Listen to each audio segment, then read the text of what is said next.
Hi, welcome back to our channel. ఎలా ఉన్నారు అందరూ?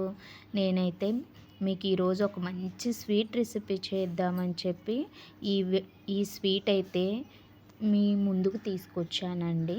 సో దీనికి కావాల్సిన మనకి ఇంగ్రీడియంట్స్ ఏంటి అంటే పచ్చి కొబ్బరి, ఇవి వచ్చేసి అటుకులండి.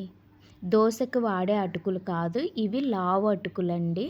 మన స్నాక్స్కి యూజ్ చేస్తుంటాం కదా, సో ఆ అటుకులు అన్నమాట ఇవి. ఇప్పుడు ఈ పచ్చి కొబ్బరిని ఈ పచ్చి కొబ్బరి నుండి అయితే పాలైతే తీస్తానండి. ఈ వచ్చిన మిల్క్ తోటి ఈ అటుకులని యూజ్ చేసి నేను ఈరోజైతే ఒక స్వీట్ అయితే తయారు చేయబోతున్నాను. చూద్దాము. ముందుగా ఈ పచ్చి కొబ్బరి మొత్తాన్ని మనం ఒక మిక్సీ జార్లోకి తీసుకొని దీంట్లో కొద్దిగా వాటర్ యాడ్ చేసుకొని దీని మొత్తాన్ని అయితే మిక్సీ పట్టేద్దామండి ఈ విధంగా. సో ఇప్పుడు ఈ విధంగా మిక్సీ పట్టాం కదా మనం, అదేవిధంగా నేను అటుకులు కూడా మిక్సీ పట్టుకున్నానండి. చూడండి, ఈ విధంగా అటుకులను కూడా గ్రైండ్ చేసేసాను. సో ఇప్పుడు మనం ఇలా ఒక బిగ్ బౌల్ తీసుకొని దాంట్లో ఇలా వడపోసుకోవడానికి ఒక పల్చటి క్లాత్ తీసుకొని ఈ మొత్తం ఇలా పోసేసుకొని ఇప్పుడు మనం ఈ పాలనైతే వడకట్టుకుందామండి ఈ విధంగా. చూడండి, ఇంకా లాస్ట్లో ఎక్స్ట్రా ఏమైనా ఉన్నాయేమోనని మొత్తం పిండేసాను అనమాట. సో ఈ విధంగా అయితే పాలైతే నేను తీసుకున్నాను. సేమ్ ఇందాక మీకు ఒక బౌల్ చూపించాను కదా, ఈ బౌలు స్మాల్ బౌలు, నేను మెజర్మెంట్ మొత్తం ఈ బౌల్తోనే చేస్తున్నానండి. చూడండి, ఇప్పుడు నేను 2 కప్స్ కోకోనట్ మిల్క్ తీసుకుంటున్నాను. ఈ కోకోనట్ మిల్క్ ఇలా కాకుండా రెడీమేడ్గా కూడా మనకు స్టోరుల్లో అవైలబుల్గా దొరుకుతాయి, అవి కూడా తీసుకోవచ్చు.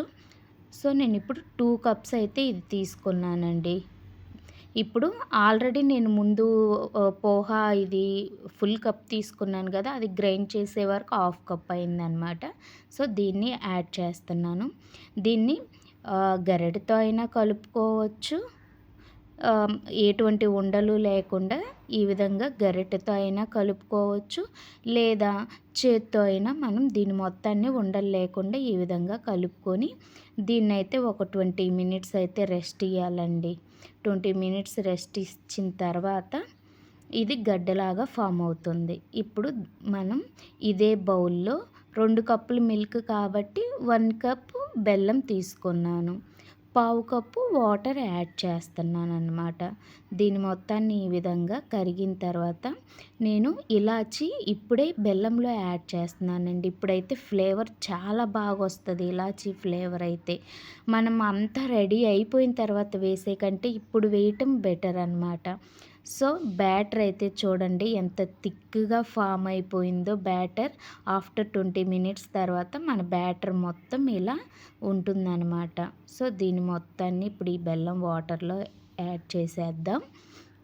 ఇప్పుడు యాడ్ చేసుకొని దీన్ని మొత్తాన్ని కలుపుకుందామండి. బెల్లంలో కలిసేలాగా ఈ బ్యాటర్ మొత్తం ఈ విధంగా గరిటెతో కలుపుకుందాము. నేను ఇది మొత్తం నాన్ స్టిక్ బాండీలో అయితే చేస్తున్నానండి. ఈ నాన్ స్టిక్ కడాయిలో అయితే ఏంటంటే మనం ఇలా చేసేవి ఏవైనా సరే మాడిపోకుండా అడుగంటకుండా ఉంటాయి అన్నమాట. సో దానికోసమని నేను ఈ నాన్ స్టిక్ కడాయి అయితే ప్రిఫర్ చేశాను. సో ఇలా మొత్తం మిక్స్ అయితే చేసుకున్నానండి నేను. ఇప్పుడు దీన్ని మీడియం ఫ్లేమ్లో లేదా కొద్దిగా హై ఫ్లేమ్లో, సో ఈ మొత్తం ఇలా అయితే దగ్గరకు వచ్చే విధంగా మొత్తాన్ని అయితే ఈ విధంగా కలుపుకోవాలి. ఇప్పుడు 1 టేబుల్ స్పూన్ గీ అయితే యాడ్ చేస్తున్నానండి. నాకు ఇదైతే పాలు బాగా కాగి ఉన్నాయి కదండి, అసలు కొబ్బరి నూనె స్మెల్ వస్తుంది. కొబ్బరి పాలు కదా, కొబ్బరి పాలు కాగే వరకే మనకి కోకోనట్ ఆయిల్ రెడీ అవుతుంది కదా. సో ఆ కోకోనట్ ఆయిల్ స్మెల్ అయితే ఈ స్వీట్కి అయితే నాకు కొబ్బరి నూనె స్మెల్ అయితే చాలా బాగా గుడ్ స్మెల్ వస్తుందండి. ఎంత బాగా వస్తుందంటే ఫ్లేవరు, ఆహా సూపర్ ఉంది. చూసారా, నాన్ స్టిక్ తీసుకోవడం వల్ల అడుగు ఎక్కడ అండట్లేదు. సో మన బ్యాటర్ రెడీ. దీన్ని ఇలా కేక్ మౌల్డ్ ఒకటి, కేక్ మౌల్డ్ ఉన్నవాళ్ళు యూజ్ చేయొచ్చు. లేని వాళ్ళు ఫ్లాట్ బౌల్ తీసుకొని ఇలా గీ అప్లై చేసి, సో మొత్తం ఈ బ్యాటర్ అంతా ఇందులో ఈ విధంగా వేసేసుకోవాలండి. చూడండి కడాయికి అస్సలు ఏం అంటట్లేదు, మొత్తం ఎలా వచ్చేస్తుందో. సో మన స్వీట్ అయితే పర్ఫెక్ట్గా కుదిరినట్టండి. దీన్ని మొత్తాన్ని ఈ ఈ కేక్ మౌల్డ్లో సెట్ చేసుకుందామండి కేక్ లాగా. సో ఈ విధంగా సెట్ చేసేసి దీన్ని మొత్తాన్ని కూల్ డౌన్ అవ్వనిద్దాం. దీన్ని మొత్తాన్ని, స్వీట్ మొత్తాన్ని. సో ఆఫ్టర్ దట్ 20 మినిట్స్ తర్వాత నాకు ఇది కూల్ అయిపోయింది. ఇప్పుడు దీన్ని ఈ విధంగా ఒక ప్లేట్ తీసుకొని, ఈ ప్లేట్ ఈ మౌల్డ్ పైన ఇలా టాప్న పెట్టేసుకొని దీన్ని రివర్స్లో తిప్పేద్దామండి. సో అప్పుడు మన స్వీట్ ఏమీ ఇరిగిపోకుండా, ఏమీ ఎటు అది పోకుండా పర్ఫెక్ట్గా అయితే వచ్చేసిద్ది. చూడండి మన మౌల్డ్ అయితే ఓపెన్ చేస్తున్నాను. వావ్! అసలు ఎంత బాగా వచ్చిందో చూడండి మన స్వీట్ స్ట్రక్చర్. అసలు చూడండి మౌల్డ్కి ఎక్కడా అంటుకోలేదు, అడుగు భాగాన ఏమి కొంచెం కూడా అంటుకోలేదు చూడండి.